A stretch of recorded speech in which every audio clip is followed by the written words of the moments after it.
نجى نوحا في السفينة من الغرق الذي عم، وسلم موسى من طغيان فرعون ونجاه من اليم. لا يخيب من قصد بابه وأمن، ولا من رجا ثوابه ولا يهتم.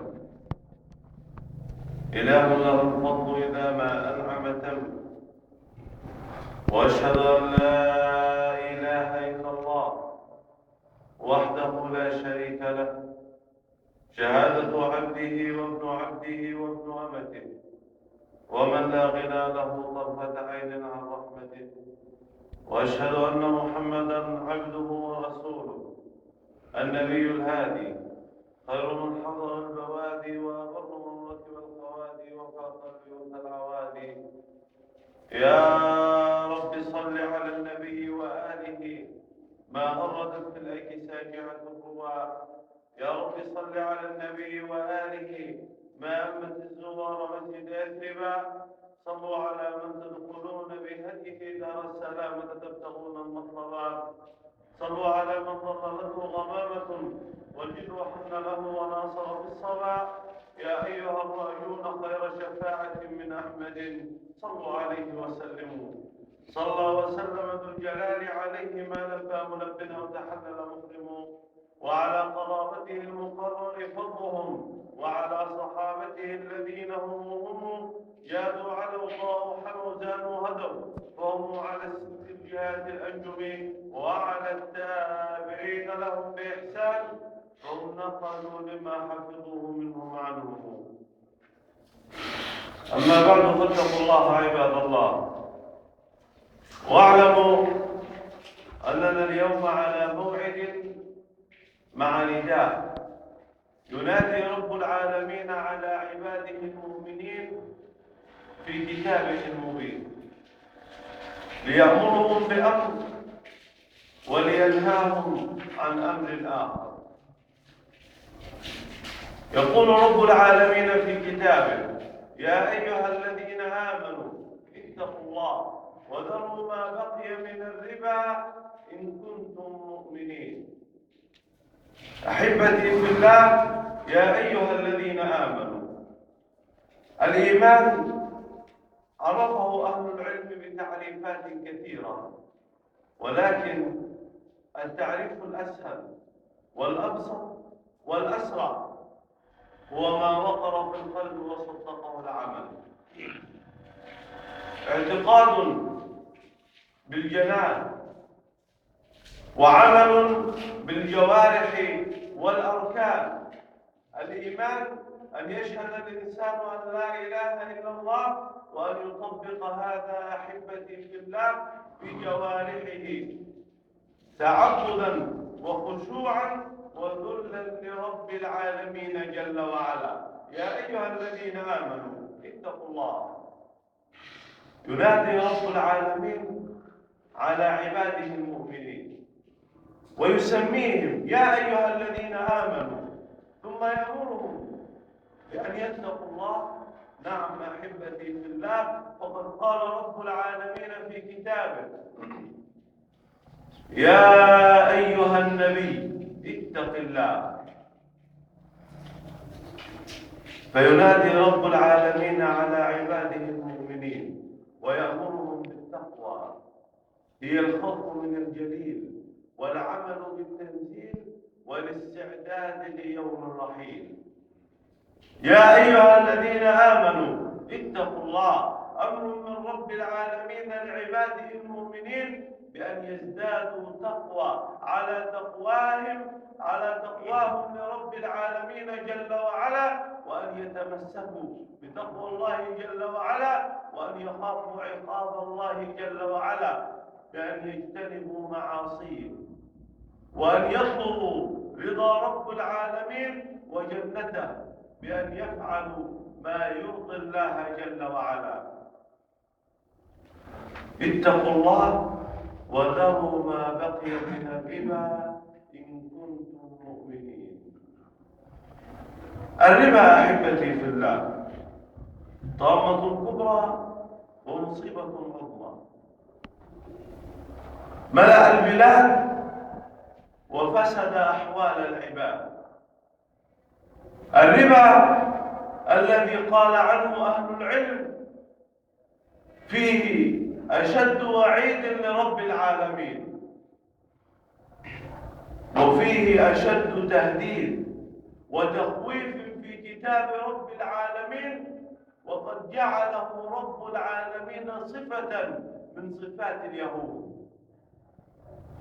الربا الذي قال رب العالمين في كتابه: فأذنوا بحرب من الله ورسوله. من أكبر الكبائر لعن النبي محمد صلى الله عليه وسلم من تعامل بالربا. أحبتي في الله، الربا هو الزيادة، ولكنه إذا عرفناه بالشرع فإنه زيادة على وجه مخصوص في مال مخصوص بطريقة مخصوصة. توضع هذه الزيادة بناء على مبلغ معين، بناء على زمن معين، سواء كانت هذه الزيادة مالا بمال، أو كانت بضاعة، أو كانت بضاعة ببضاعة، كما سنوضح من أحاديث النبي محمد صلى الله عليه وسلم. إذن الزيادة بمجرد الوقت في استهلاك المال فهذا أحبتي في الله كله ربا، مهما تعددت المسميات فكله ربا، وكله حرام، وكله لا يرضي الله جل وعلا. وذروا ما بقي من الربا إن كنتم مؤمنين. عندما يتعامل الإنسان بالربا فكأنه يخلع رداء الإيمان عن نفسه، لأنه إن كان الإنسان مؤمنا بربه جل وعلا واثقا بالله جل وعلا ما تعامل بالربا، لأن الإنسان عندما يتعامل بالربا أحبتي في الله فأولا خالف أمر لرب العالمين. ثانيا هذا الذي يتعامل بالربا سواء كان الذي يعطي أو الذي يأخذ، لو أن كلاهما وثق فيما عند الله جل وعلا لرضي صاحب المال بما قسمه الله له، ولصبر المحتاج على حاجته وطلب من الله جل وعلا العون بدلا من أن يتعامل بالربا. أحبتي في الله، أحبتي في الله، هذا النداء في كتاب رب العالمين. لن أدرس مناسبة الآية لما قبلها وما بعدها فيطول بنا الأمر، ولكن هذا النداء أحبتي في الله ورد في صفحة من كتاب رب العالمين. مطلع الصفحة في بداية الصفحة يقول رب العالمين في كتابه: الذين يأكلون الربا لا يقومون إلا كما يقوم الذي يتخبطه الشيطان من المس. صورة لمن يتعامل بالربا يوم القيامة. ثم يختم رب العالمين هذه الصفحة بقوله جل وعلا: واتقوا يوما ترجعون فيه إلى الله. الذين يأكلون الربا لا يقومون إلا كما يقوم الذي يتخبطه الشيطان من المس. كلنا نعلم بأن الله عز وجل سيبعث الناس من قبورهم يوم القيامة. يقوم الناس من قبورهم يسعون إلى أرض المحشر بين يدي رب العالمين، ولكن ليس كل الناس تمشي على أرجلهم، فقد أوضح النبي محمد صلى الله عليه وسلم أن هناك صورا يحشر عليها الناس إلى أرض المحشر، فمنهم من يجري ومنهم من يمشي على قدميه ومنهم من ينكب على وجهه والعياذ بالله. ولكن آكل الربا يقوم لا يستطيع أن يقوم. لماذا؟ ننظر نظرة أوضح أحبتي في الله على هذه الصورة التي وضعها رب العالمين في كتابه. ليلة عندما أسري بالنبي محمد صلى الله عليه وسلم في ليلة الإسراء والمعراج، يمر النبي محمد صلى الله عليه وسلم على قوم قد عظمت بطونهم لا يستطيعون النهوض منها.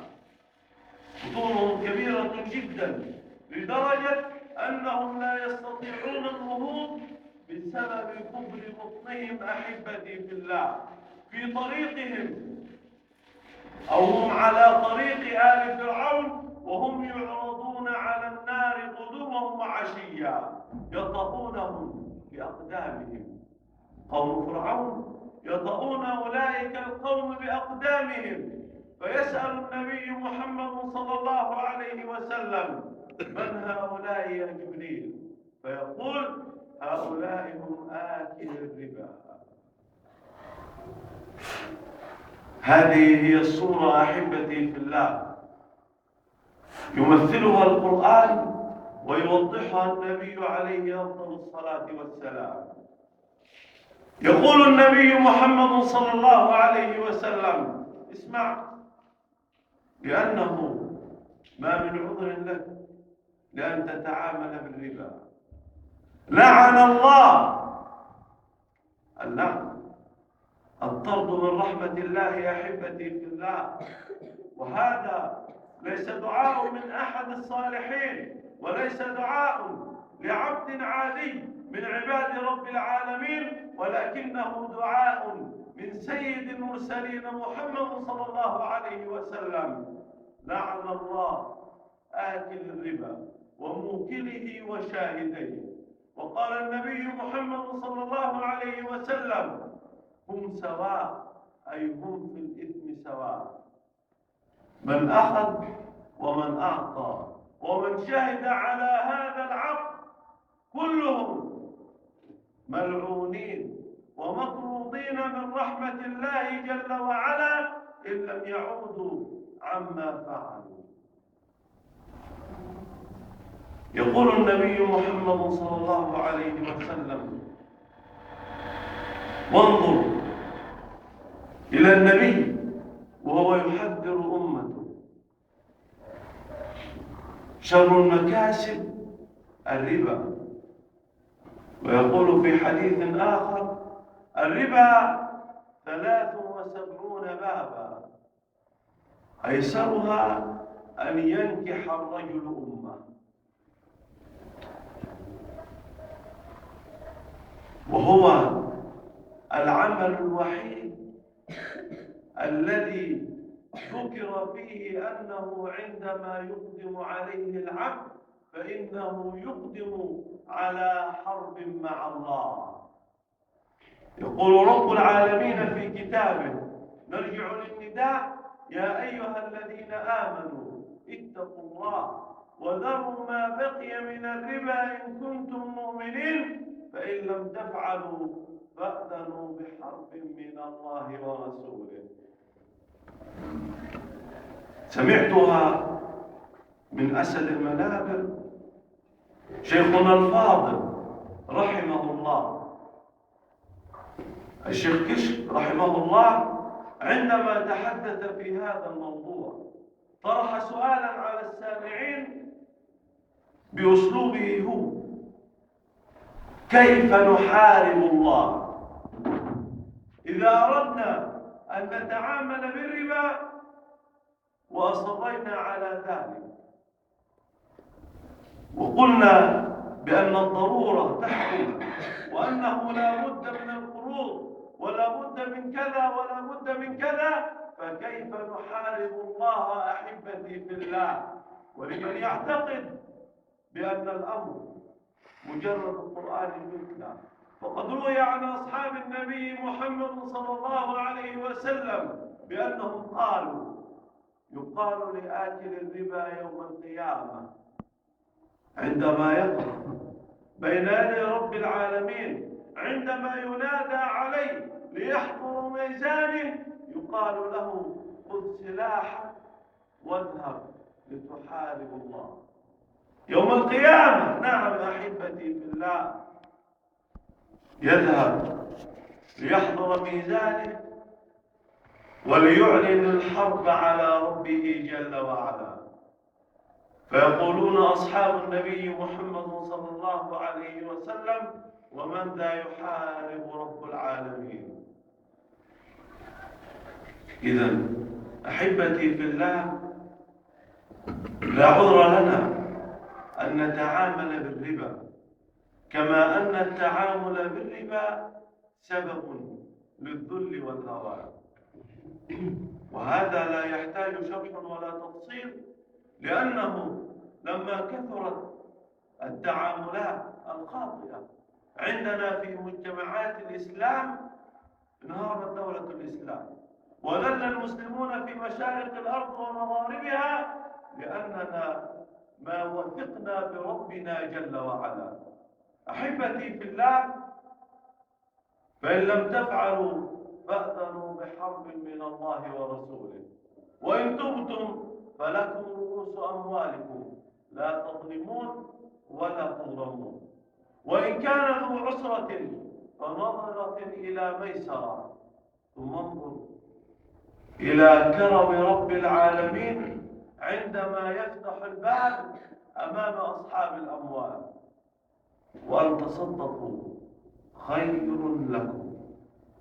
أن يتصدق الإنسان إن كنت صاحب مال، هذا المحتاج الذي جاء إليه أنفق عليه تطوعا لله جل وعلا، وإلا فخذ مالا لا أكثر ولا أقل.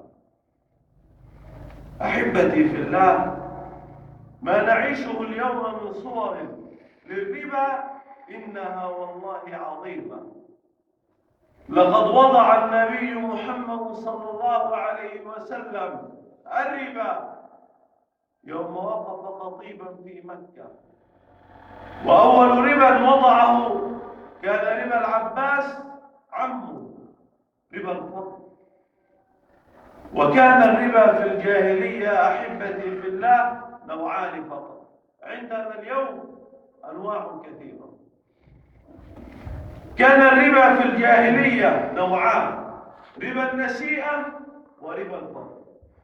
ربا النسيئة عندما يأتي رجل لرجل ليستلف المال، فإنه يعطيه المال إلى أجل معلوم دون زيادة ولا نقصان. وانتبه معي في هذه النقطة، لأننا في يومنا عندما نذهب لاستلاف المال فإنه كل يوم له ثمن. ولكن الجاهليين الذين حاربوا النبي محمد صلى الله عليه وسلم كانوا يعطون المال دون زيادة ولا نقصان. إذن فأين الربا؟ عندما تنتهي المدة أخذ هذا المال لمدة عام، يأخذه دون زيادة ولا نقصان. فإذا ما انقضى العام ولم يستطع السداد، هنا فقط تأتي الزيادة. عندما يريد أن يزيد في المدة التي اتفق عليها في العقد فإنه يزيد في رأس المال. هذا ربا النسيئة. أما عن ربا الفضل، وهذا ما نقع فيه كثير في هذه الأيام، وحديثي عنه لربما يغضبكم أيها السامعين، ولكنه كلام من كتاب رب العالمين ومن سنة النبي محمد صلى الله عليه وسلم. ومن أراد أن يرجع إلى كتب الفقه فليرجع. ربا الفضل أحبتي في الله هو مقايضة سلعة بسلعة، وهذا أمر نهى عنه النبي محمد صلى الله عليه وسلم، أن يقايض الإنسان الذهب بالذهب والفضة بالفضة والطعام بالطعام، سواء كان تمر أو زبيب أو شعير أو إلى ذلك. هذا مشهور جدا، أن يذهب الرجل بامرأته أو أن تذهب المرأة إلى بائع الذهب ليعطيه الذهب القديم ويأخذ الذهب الجديد ويدفع الفرق. هذا أمر منهي عنه أحبتي في الله، نهى عنه النبي محمد صلى الله عليه وسلم، وجعله صنف من أصناف الربا. فكيف نتعامل؟ يبيع الإنسان ويقبض المال ثم بعد ذلك يشتكي. لربما يسأل سائل: ما الذي يفرق أن أقبض المال ما كنت سأشتري من نفس البائع؟ هذا تعاليم رسول الله صلى الله عليه وسلم، ألا يبدل الذهب بالذهب وألا يبدل الطعام بالطعام. وهذا فيه موقف عملي للنبي محمد صلى الله عليه وسلم لما فتح النبي محمد صلى الله عليه وسلم خيبر، وكانت مشهورة بالنخيل، فتعاقد مع أهل خيبر أنه سيترك لهم أرضهم يزرعونها بشرط أن يدفعوا إليه جزءا من هذا التمر الذي يخرج من أرضها.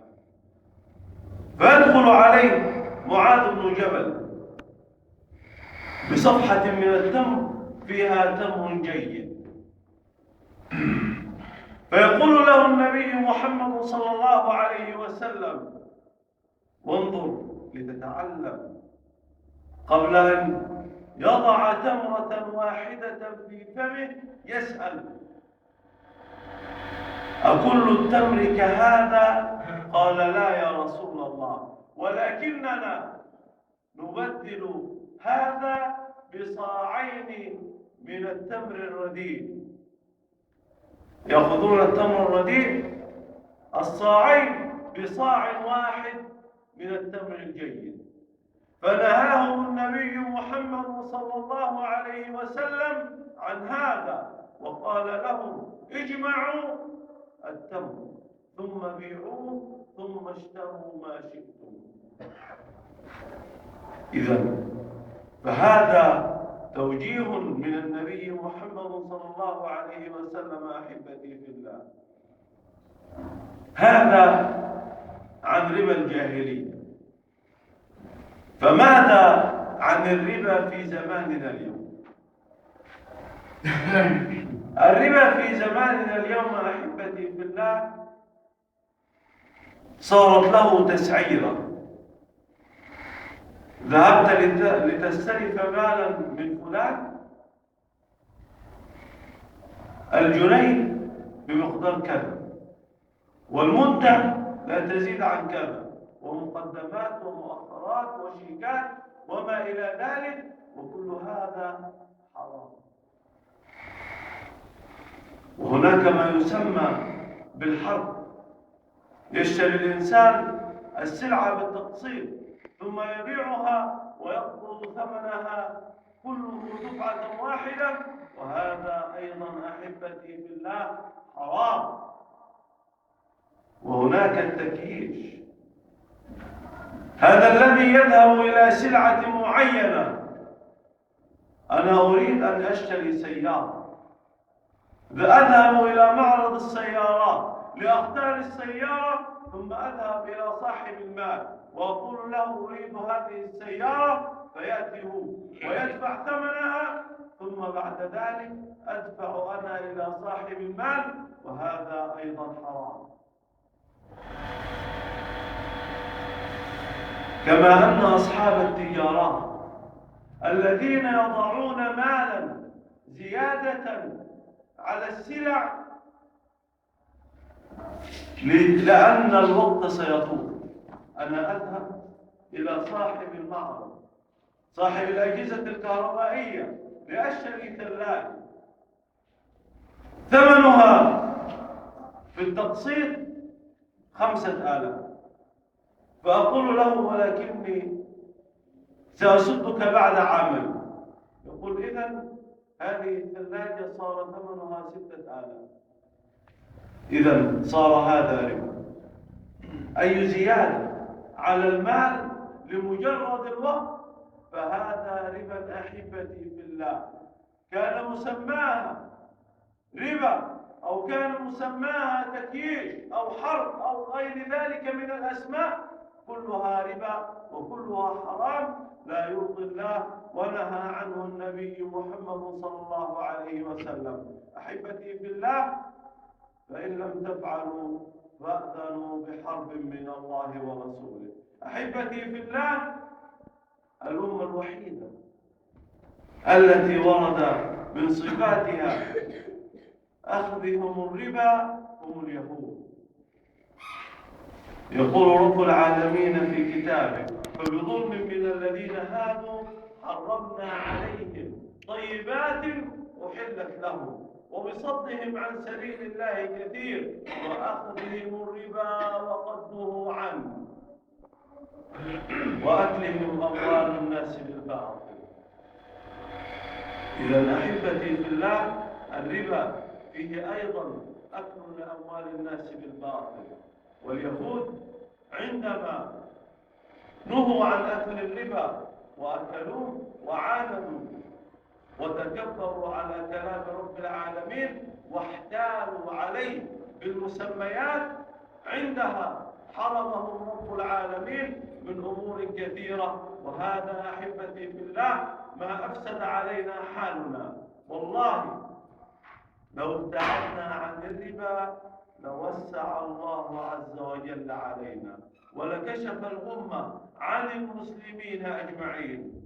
قص علينا أحد مشايخنا قصة عن رجل فلاح أراد أن يشتري قطعة من الأرض، وهذه القصة لرجل أحبه الله فابتلاه ليعرفه خطأه حتى يرجع عما أقدم عليه.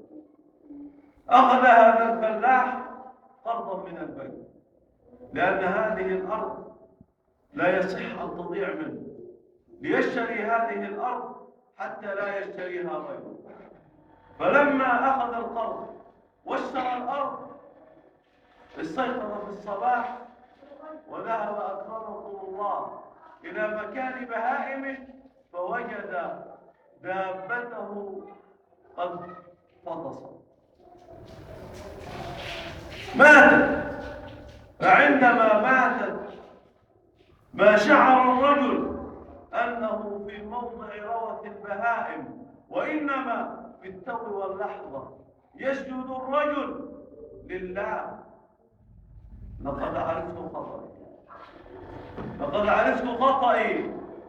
وعندها رجع الرجل عما كان عليه. أحبتي في الله، أحبتي في الله، على كل من أراد أن يتعامل بالربا أن يعلم أمرين: أنه يقدم على حرب مع الله، وأنه كما قال النبي محمد صلى الله عليه وسلم: كل لحم نبت من سحت فالنار أولى به.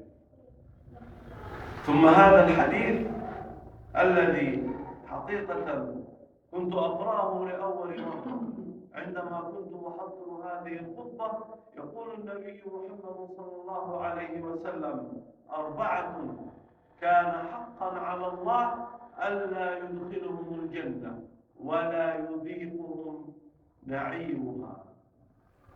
كان حقا على الله ألا يدخلهم الجنة ولا يذيقهم نعيمها: مدمن الخمر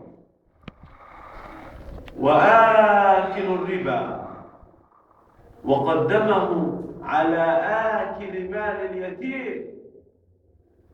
انظر إلى النبي محمد صلى الله عليه وسلم عندما يقدم آكل الربا على آكل مال اليتيم.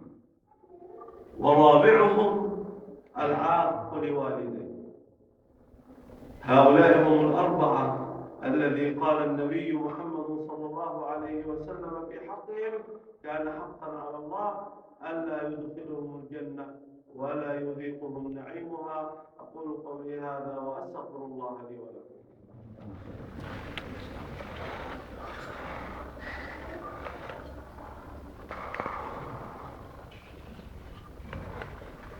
الحمد لله وحده، والصلاة والسلام على من لا نبي بعده، وأشهد أن لا إله إلا الله، وأشهد أن محمدا عبده ورسوله. أحبتي في الله،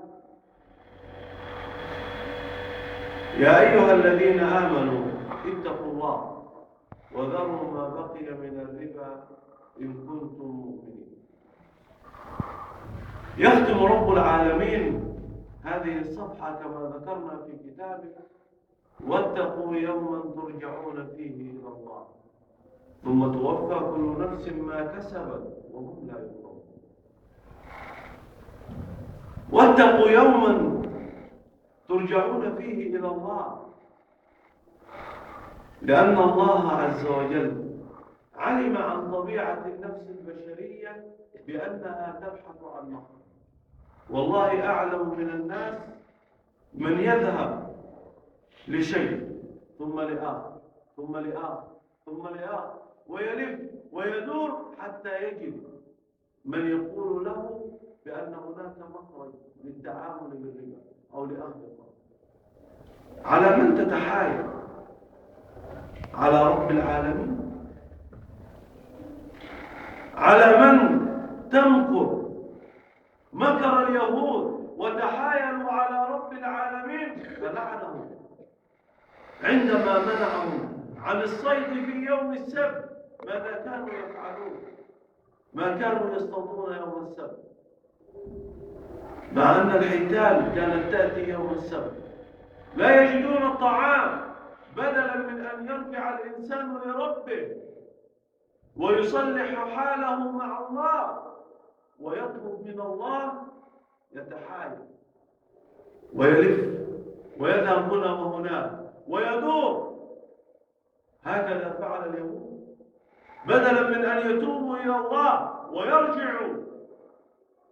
ماذا كانوا يفعلون يا أحبتي في الله؟ كانوا ينصبون الشباك في يوم الجمعة ويأخذونها في يوم الأحد، وبهذا يحبسون السمك الذي يأتي في يوم السبت ولا يأتي طوال الأسبوع، ظانين منه أنهم سيخدعون رب العالمين، وهم في الحقيقة يخدعون أنفسهم. فجعلهم الله عز وجل أمة ملعونة مطرودة من رحمته، إلا من تاب منهم ورجع واتبع الطريق المستقيم. أحبتي في الله، هذا أمر ليس فيه تحايل ولا فيه خداع لرب العالمين. هذا أمر من رب العالمين، إما أن تسمع وتطيع وتنضم لصف المؤمنين، وإما، لن أقولها صراحة، ولكن إما أن تكون مع من وصفهم الله عز وجل بأخذهم الربا. أحبتي في الله، الأمر واضح، والمعادلة لا تحتاج إلى تفكير، ولكن أعلم جيدا أنه برغم كل ما ذكرت من أحاديث ومن آيات من كتاب رب العالمين، إلا أنه يرجع الآباء والشباب ليسألوا سؤالا واحد: ماذا نفعل؟ الذي يريد أن يجهز نفسه أو بنته للزواج، وهذا الذي وقع في أزمة مالية وعليه ديون. وهذا الذي يحتاج سلعة معينة ولا يمتلك المال، كل هؤلاء يحتاجون إلى الربا. لا أقول إلى التقسيط، لأنه ما عاد تقسيط، إنه ربا. إن وجدت من يقسط لك بالضوابط الشرعية فهذا لا حرج فيه. أما أن تتعامل بالربا، والله لو مت جوعا أحل الله عز وجل لك أن تأكل الميت ولا تأكل الربا. عندما يعدل رب العالمين ما نهى عنه عباده: حرمت عليكم الميتة والدم ولحم الخنزير وإلى غير ذلك من الأصناف، جاء رب العالمين في آخر الآية وقال: فمن اضطر في مخمصة غير متجانف لإثم فإن الله غفور رحيم. من دعته الضرورة بأن يأكل من الميتة أو أن يأكل من طعام غير المسلمين في حالة أنه سيموت من الجوع، أحل الله عز وجل له الأجر. أما في الربا قال: فإن لم تفعلوا فأذنوا بحرب من الله ورسوله. لو كان هناك مخرج واحد للتعامل بالربا أحبتي في الله لذكره النبي محمد صلى الله عليه وسلم، فما ورد في كتاب رب العالمين ولا ورد في سنة النبي محمد صلى الله عليه وسلم الصحيحة أنه هناك مخرج واحد للتعامل بالربا أو للتعامل بأي أمر فيه شبهة للربا أحبتي في الله. فلنتق الله ولنلزم طريق الله. مهما كانت الضائقة كن على يقين بالله، ومهما احتجت إلى المال لا تذهب إليه، ليس لأنك تخاف فقط من عذاب الله، ولكن لأنك تثق في الله ولأنك تنتظر الفرج من الله. أحبتي في الله، هذا موقف لا علاقة له بالمال، ولكن أذكره دليلا على أنه من سأل رب العالمين حاجة وأخلص في عبادة الله وفقه الله إلى منتهاه. يذهب الإمام أحمد بن حنبل رحمه الله إلى قرية من القرى فيصلي في المسجد العشاء ويطلب من الخادم أن يتركه لينام في المسجد، فيرفض الخادم ويسحب الإمام من قدميه ليلقيه خارج المسجد في الوحل والطين. وإذ بفران في منتصف الليل يخرج من داره ذاهبا إلى فرن ليجد الإمام في طريقه، هو لا يعرفه، ولكنه وجد رجلا في الوحل والطين فأخذه لينام عنده في فرن. فلما ذهب عنده نام الإمام، وإذ بهذا الرجل ما أمسك بعجينة أو وضعها إلا وهو يسبح الله ويستغفر ويحمد الله. فيسأله الإمام: منذ متى وأنت هكذا؟ قال: منذ زمن بعيد.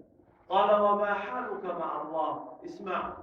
قال: ما تمنيت شيء إلا وأعطانيه الله.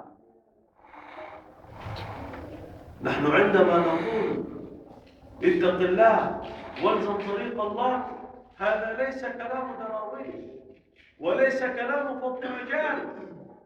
الناس تسمع هذا الكلام وتأخذه باستهتار.